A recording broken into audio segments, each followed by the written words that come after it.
This is a mock-up of a cabinet door, and this is a copy of an original Atchison, Topeka, and Santa Fe caboose cabinet latch.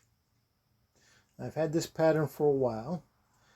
I replicated them for a group that is restoring an original Atchison, Topeka, and Santa Fe caboose, and they needed some of these done for their cabinets. And kind of an interesting little design. This weight on the end keeps it closed.